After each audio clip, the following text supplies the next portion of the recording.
ഭൂമിയിൽ മൂല്യമേറിയ നിരവധി പദാർത്ഥങ്ങളിൽ നമുക്കേറെ പ്രിയപ്പെട്ട ഒന്നാണ് സ്വർണം. സ്വർണമില്ലാത്ത ഒരു വിവാഹത്തെക്കുറിച്ച് പൊതുവെ നമ്മൾ മലയാളികൾക്ക് ചിന്തിക്കാൻ കൂടി കഴിയില്ല. അതുകൊണ്ടുതന്നെ വർദ്ധിച്ചുവരുന്ന സ്വർണത്തിന്റെ വിലയും നമ്മെ ഏറെ അസ്വസ്ഥരാക്കാറുണ്ട്. എന്നാൽ ഈ സ്വർണം ഭൂമിയിൽ എവിടെ നിന്നായിരിക്കാം വന്നത്? പുരാതന കാലം തൊട്ട് തന്നെ മനുഷ്യർ ഈ മഞ്ഞലോഹത്തെ വളരെ മൂല്യമുള്ള വസ്തുവായി തന്നെയാണ് കണ്ടിരുന്നത്.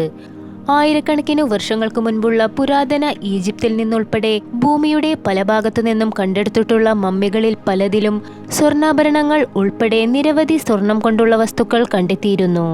സ്വർണം എന്നത് അക്കാലത്തു പോലും ഒരു രാജ്യത്തിന്റെ സമ്പദ് വ്യവസ്ഥയുടെ ഭാഗമായിരുന്നു എന്നതിന്റെ ഏറ്റവും വലിയ തെളിവാണിത്. എന്നാൽ എങ്ങനെയാണ് ഭൂമിയിൽ ചിലയിടങ്ങളിൽ മാത്രം കേന്ദ്രീകരിച്ചു സ്വർണമുണ്ടായതെന്നതിൽ ഇപ്പോഴും കൃത്യമായൊരുത്തരം ലഭ്യമല്ല.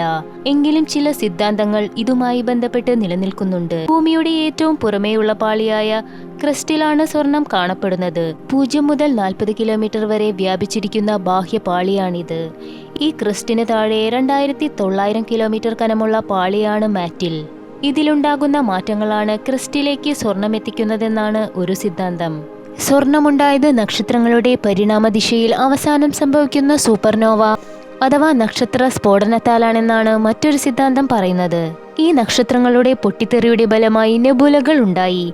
അധികം ആയുസ്സില്ലാത്ത ഭാരം കൂടിയ നക്ഷത്രങ്ങളുടെ പൊട്ടിത്തെറിയുടെ ഫലമായി ഉണ്ടാകുന്ന ഹൈഡ്രജൻ വാതകങ്ങൾ, പ്ലാസ്മ എന്നിവയുടെ മേഘങ്ങളാണ് നെബുലകൾ. ഇത് ന്യൂട്രോൺ ക്യാപ്ചർ എന്ന പ്രക്രിയ നടന്നാണ് സ്വർണമുണ്ടായതെന്ന് ചിലർ അവകാശപ്പെടുന്നു.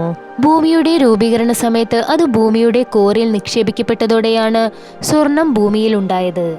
എന്നാൽ ഭൂമി രൂപപ്പെടുമ്പോൾ തന്നെ ഇവിടെ സ്വർണമുണ്ടായിരുന്നതായി ചിലർ അഭിപ്രായപ്പെടുന്നു. ഭൂമി ആ സമയത്ത് ചുട്ടുപഴുത്ത അവസ്ഥയിലായിരുന്നു. ഘനമൂലകമായതിനാൽ തന്നെ ഉരുകിയ നിലയിൽ സ്വർണം ഭൂമിയുടെ അടിത്തട്ടിലേക്ക് പോവുകയും ചെയ്തു. എന്നാൽ ഈ സ്വർണം ഭൂമിയുടെ ബാഹ്യപാളിയിലേക്ക് വരാൻ സഹായിച്ചത് ഛിന്നഗ്രഹങ്ങളായിരുന്നു. കോടിക്കണക്കിന് വർഷങ്ങൾക്ക് മുൻപ് ഛിന്നഗ്രഹങ്ങൾ തുടരെ ഭൂമിയിൽ വന്നു പതിച്ചിരുന്നു. ഇതിനെ തുടർന്നാണ് ഭൂമിയുടെ അടിത്തട്ടിൽ നിന്നും സ്വർണം ബാഹ്യപാളിയിലേക്ക് എത്തിയത്.